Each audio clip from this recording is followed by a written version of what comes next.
Chapter 8. December, January, and February.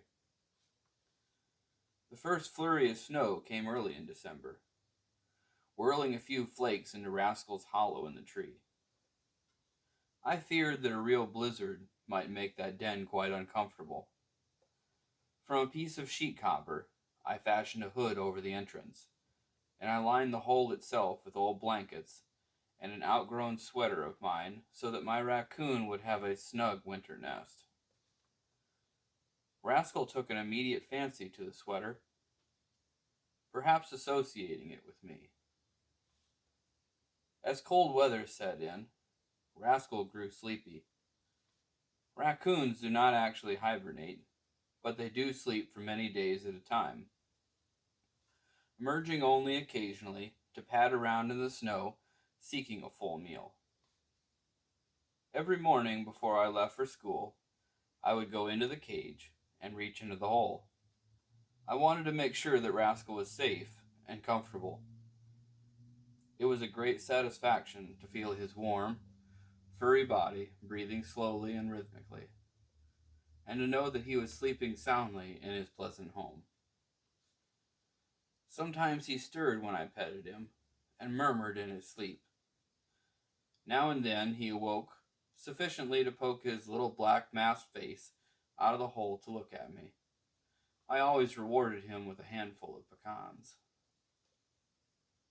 I realized, of course, that our partial separation was only temporary. Many living things sleep through the winter. My woodchucks under the barn, frogs deep in the mud, seeds in their pods, and butterflies in their cocoons. They were merely resting for spring, and would awake again with a great burst of new life. Rascal and I would have wonderful times together when the warm months returned. So with a final pat or two, I would tell my pet to go on sleeping, and Rascal, drowsy-eyed, would curl into a ball and return to his winter slumbers. My financial problems increased as we approached Christmas. In recent autumns, I had earned as much as $75 trapping muskrats. This allowed me to purchase thoughtful gifts for my family. But since signing my peace treaty with the muskrats and other wild animals, I was finding that peace does not always bring prosperity. I solicited nearby neighbors and shoveled many walks, earning a top price of 50 cents for moving a couple of tons of snow. I also increased my efforts to sell more Saturday evening posts, but the silver accumulated very slowly, and prices were frightfully high in the stores. A handsomely illustrated fishing book, which I wanted to buy for Herschel, was marked $5, and fur-lined gloves for my father would be nearly as expensive. Then there were gifts to be purchased for my two sisters, and small things for my pets. At this rate, I would never be able to save enough to buy the canvas for my canoe. One Saturday, after a discouraging tour of the stores, I stopped at the post office to find two cheerful letters in our box. One was the first from Herschel since the armistice. The other was from my beloved sister Jessica, still taking postgraduate work at the University of Chicago. Both letters relieved my mind in a number of ways. Herschel had survived the war and influenza. He said the Paris garters I had sent were better than a rabbit's foot. No metal had touched him. War censorship had been lifted, and for the first time, my brother was able to tell us where his outfit had been fighting. His single paragraph listed some of the bloodiest battles of the war. It was so quietly factual that it might have been the report of a pleasure tour. We spent a couple of months in the Haute-Marne region and then went to Alsace sector. Later we joined the Chateau Thierry offensive, the Oise-Annis offensive, and the Meuse-Argonne. We were on the Meuse at the time of the armistice. Then came the disappointing news that he had been ordered to march to the Rhine to help establish a bridgehead near Koblenz, Germany, and that he would not be demobilized for 6 months at the earliest. He asked us not to send gifts, saying he would bring his presents with him when he came home. My first reaction was sadness that Herschel would not be with us at Christmas. I had heard nothing concerning an army of occupation and had not realized that demobilization is such a slow process. But at least he was alive and unwounded, and I would have a few more months to scrape together the money for the fishing book. Letters from Jessica were always a joy. Bright, salty, and affectionate, they told so much concerning her unselfish character. Flashes of temper were to be expected, but these were outweighed by the gaiety and Spartan good humor of this sister who had cared for my father and myself for so many months after my mother died. Jessica was coming home for Christmas. She enclosed a $10 check made out in my name to help me with my Christmas shopping. I was very fortunate to have a brother like Herschel and two such sisters as Theo and Jessica.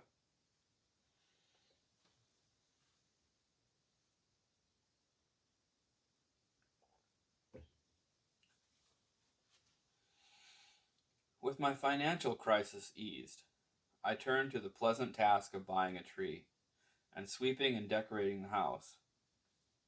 My father paid little attention to such matters, and furthermore, he was again away on business.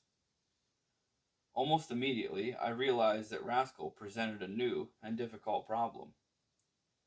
It had always been our custom to invite some of the animals to be with us on Christmas Eve when we distributed the gifts. In the past, we usually had limited the four-footed delegation to Wowzer and the best behaved of the cats. But it was unthinkable to exclude Rascal, who, however, could never discipline his hands when shining objects were within his reach.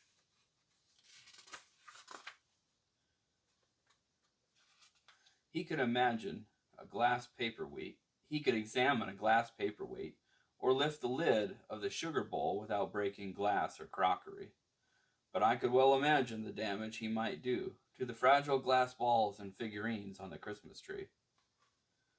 How could we have both Rascal and a Christmas tree? And yet, we must have both. The answer to this dilemma struck me as a real inspiration. There was a large semicircular bay extending from the living room, with 6 windows that overlooked the flower garden. This was where we always mounted our Christmas tree. I bought and decorated a thick spruce, which tapered gracefully to the star at its tip, and nearly filled the bay with its fragrant greenery. This took me most of one Saturday. Then I made careful measurements of the rectangular opening leading to the bay, and hastened to my workbench in the barn. I had sufficient chicken wire left from building the cage to cover a frame designed carefully and precisely to fit the opening I had just measured. In less than an hour, I was maneuvering this construction through the big, double front door into the living room. The lumber was white and new, the chicken wire shining. But for a few moments I hesitated before nailing it to the unmarred woodwork of our respectable old house. Still, it required but one nail at each corner of the frame, and I could fill the holes later with putty or wood filler. Another few minutes and the job was complete, and there, safe behind the wire, was the decorated tree, every bauble secure for my raccoon. I put a Christmas wreath above the fireplace, laced Christmas ribbons through the ribs of my canoe frame, hung a few sprigs of holly from archways and chandeliers, and stood back to admire the total effect. I was immoderately pleased with my work, and could scarcely wait to show it to my father and to Jessica. When my father returned from his trip, I led him happily into the living room and pointed to the Christmas tree, wired off from the rest of the world as though it might try to escape to its native forest. "My word," my father said mildly. "What are you building, Sterling? Another cage for Rascal?" "You're warm," I said. "It's so that Rascal can't climb the tree and spoil the ornaments." "Well," my father hesitated, "at least it's unusual. Do you think Jessica will hit the ceiling?" "She might," my father said. "You can never tell what Jessica might do."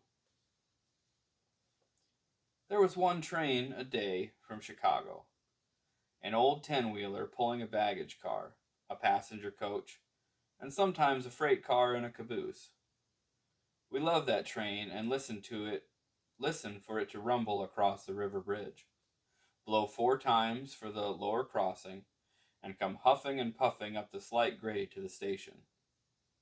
My late grandfather had often spoke of the first train that had ever rolled over these tracks, with 20 yoke of oxen helping it up the grade, but ours was a better and much newer engine.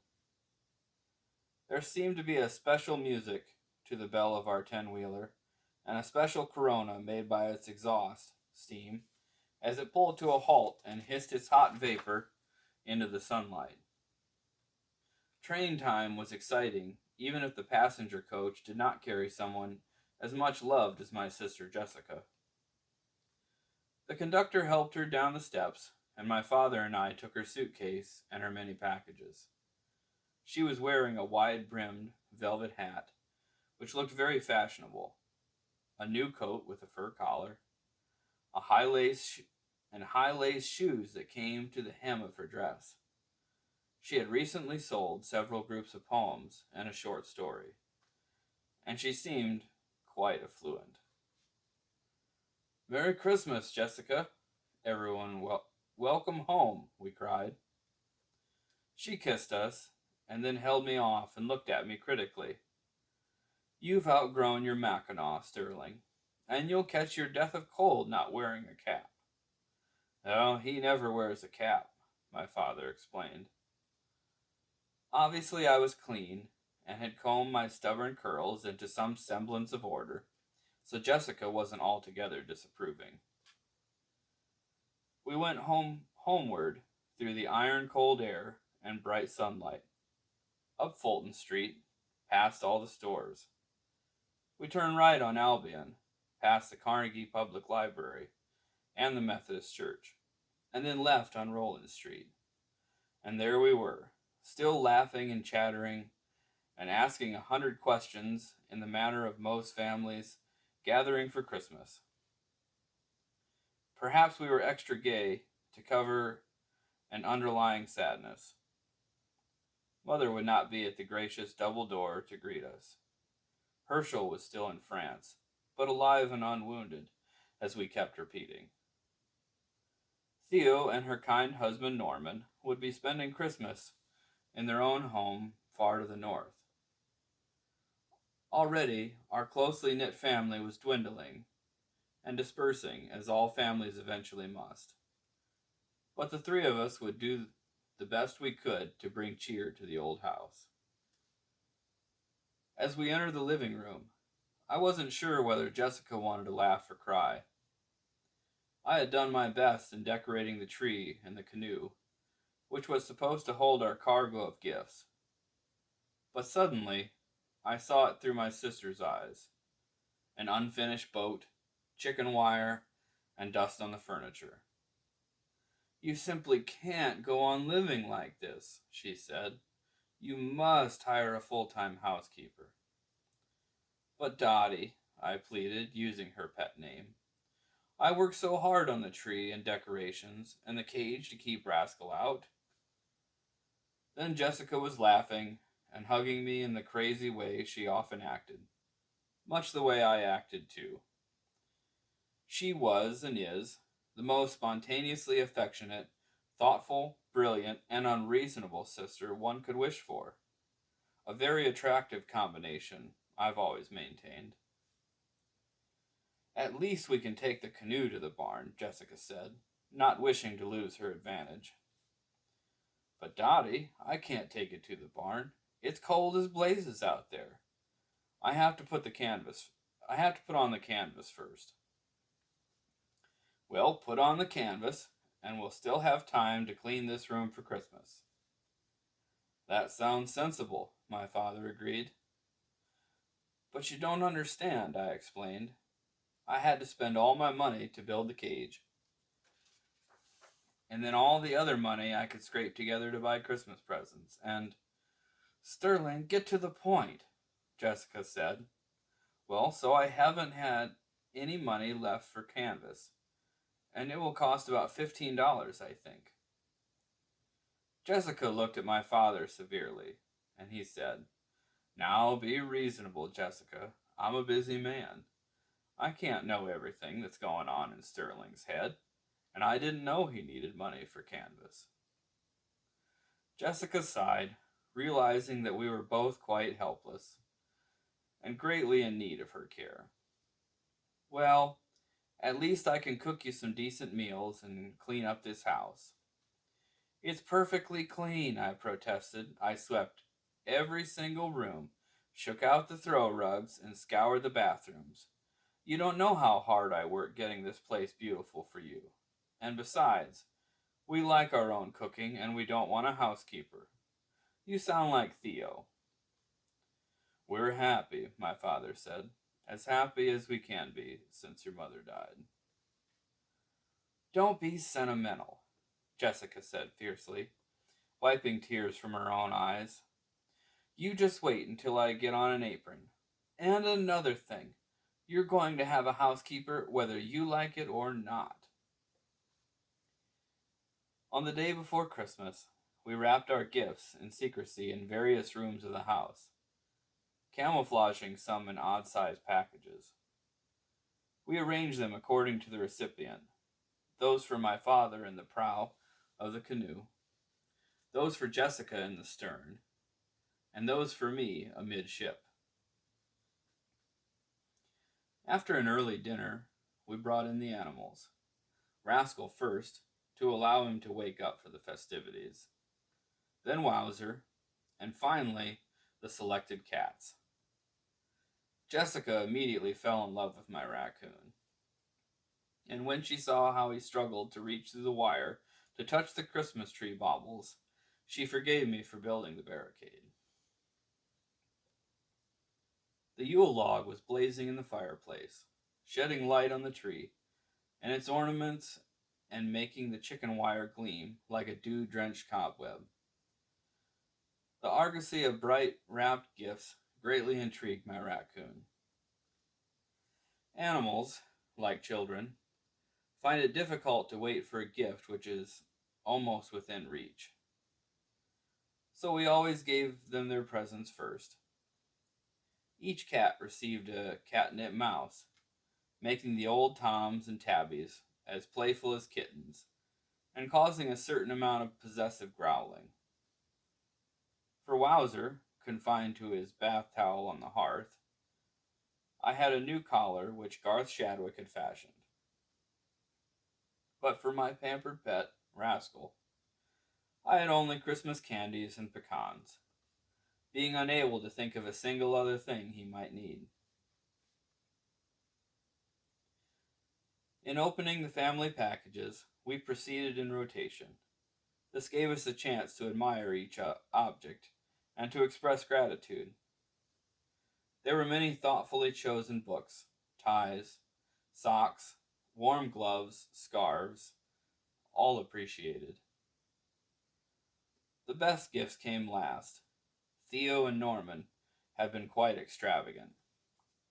They had sent Jessica a fur muff, and my father a sheared beaver cap.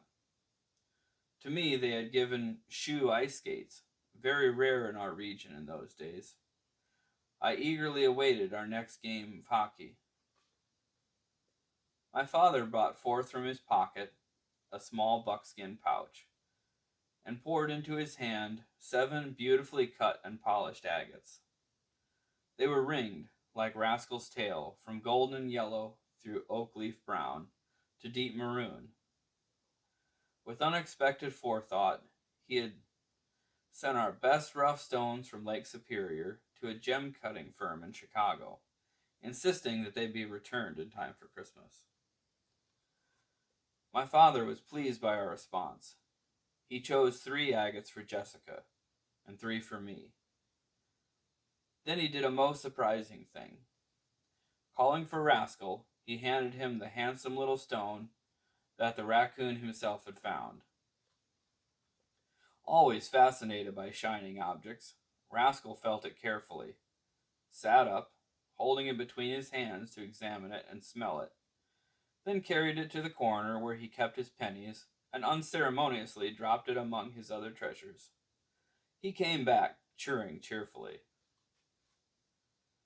This might well have topped the gift-giving, but one more large package still lay amidship, to Sterling from Jessica. I was very curious, but could not imagine what it might be. Upon removing the wrappings, I found an unbelievable present. Enough heavy, strong white canvas to cover my entire canoe. I was near to unwanted tears, but Jessica saved the day. Now perhaps we can get this canoe out of the living room, she said. Here we have another illustration.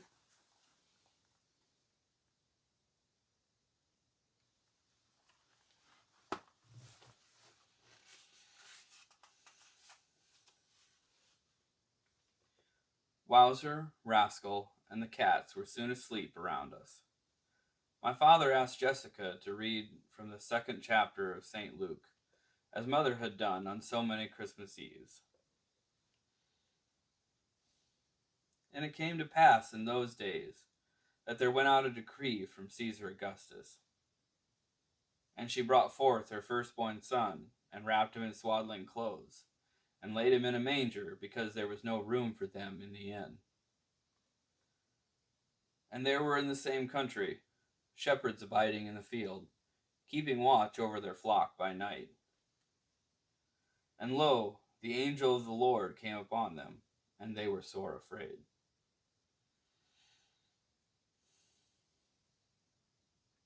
Faintly through the drifting snow came the strains of the church organ playing. Silent night, holy night. We put out all the pets except my raccoon. The cats to curl in the hay of the barn, Wowzer to sleep in his double-walled doghouse on his blankets. But Rascal went to bed with me. As we dropped off to sleep, I wondered if at midnight raccoons speak as other animals are said to do.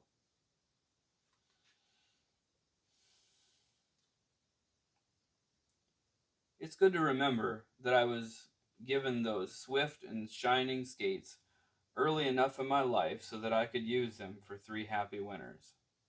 But the 4th winter I was in a wheelchair, and even when I learned to walk, I was never able to skate again. At 12, however, I could skate all day, play hockey for hours, and cut simple figures on the ice. It's the nearest thing to flying which man has achieved, or so it seems in memory. I had taught Rascal to be a living coonskin hat. He would take a firm grip on my ruck of curly hair, bracing his strong hind paws on the collar of my mackinaw, and enjoy the wildest rides he had ever experienced as we glided forward and backward over Colton's ice pond just south of the railroad tracks. Slammy Stillman, who had weak ankles, as well as a weak brain, came to Colton's pond one day, clamped on his skates, and came wobbling into the gay throng. Rascal and I saw a chance for well-deserved revenge. Without so much as touching the town bully, we rushed him and turned on a dime, throwing shaved ice in his unhandsome face. He went down screaming, "Mad coon, mad coon, I'll teach you a lesson." But the jeering laughter of 50 boys and girls must still be ringing in his ears. He never gave either of us another moment of trouble. The wall telephone in the living room rang incessantly through the echoing reaches of our house at 2 a.m. on a foggy morning in February. I leaped from bed to answer. The voice that came booming over the wire was that of my Uncle Fred. "Is your father there?" "He's asleep upstairs." "Well, wake him up, Sterling. It's case weather." "Case weather!" I shouted with excitement. "I'll wake him, and we'll be out there in less than an hour if we can start the Oldsmobile." "Okay, son."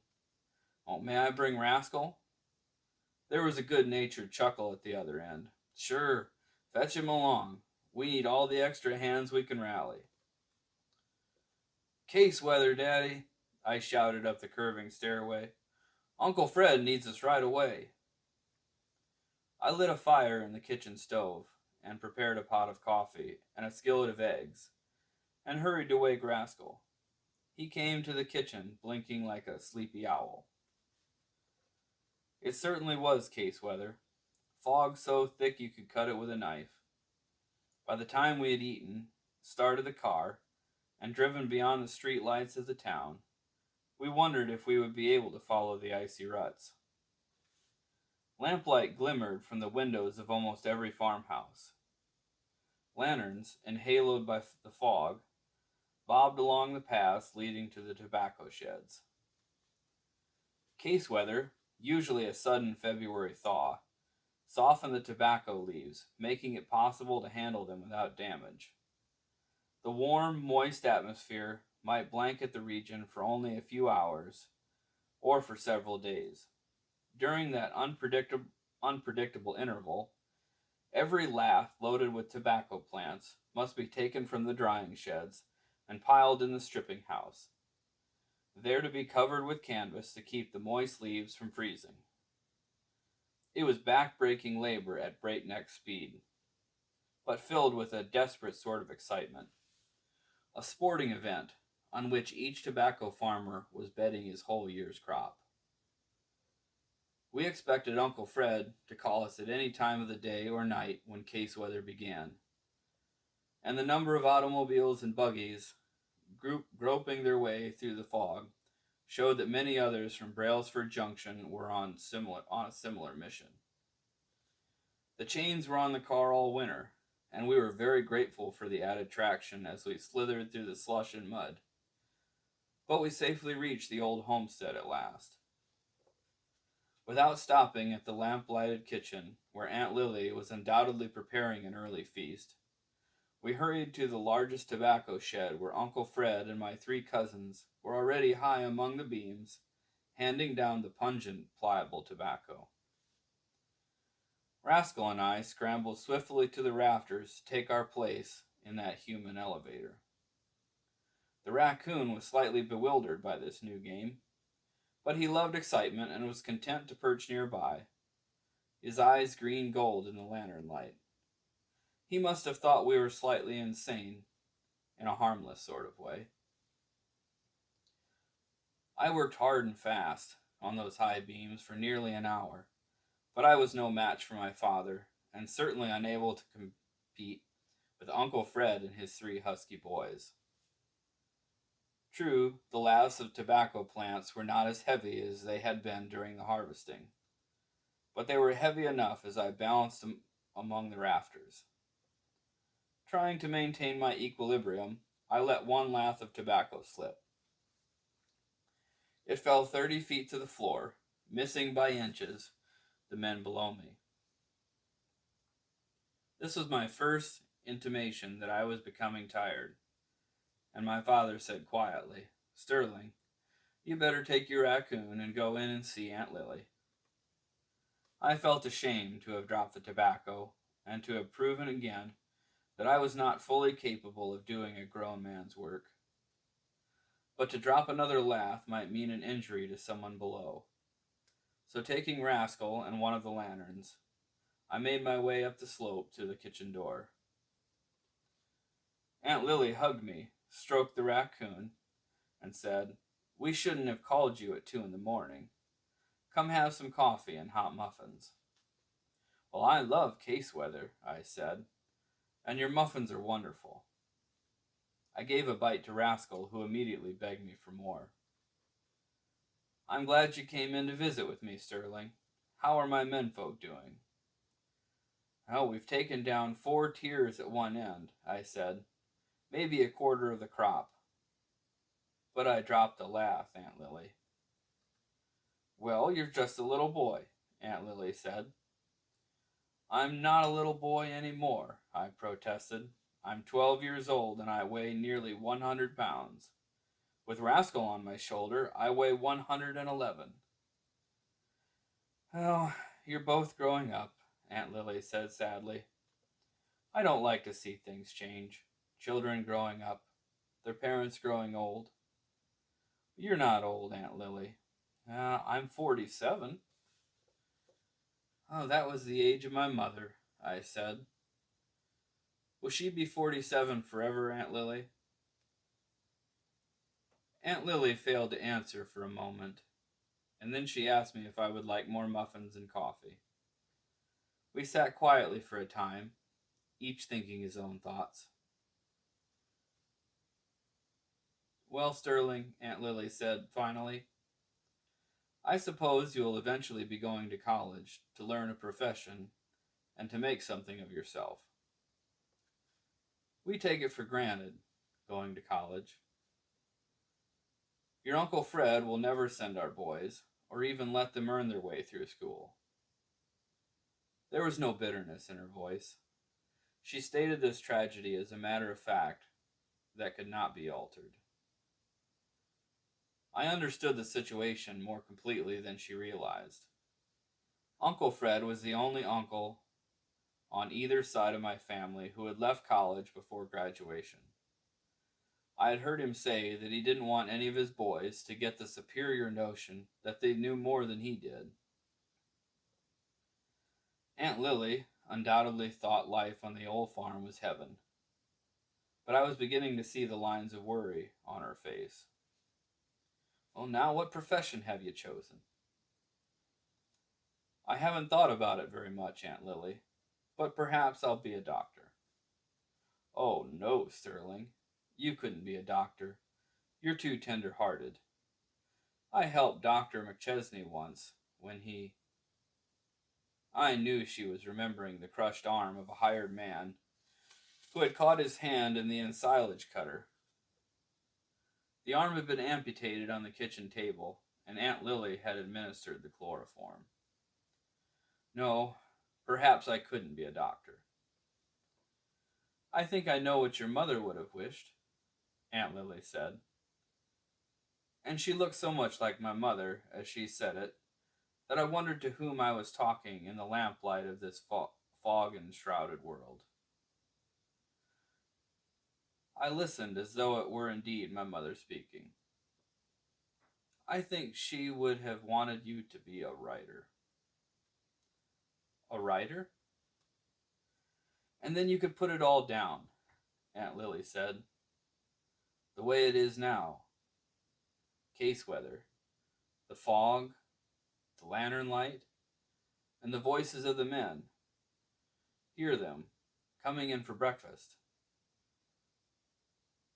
You could keep it, just like this, forever."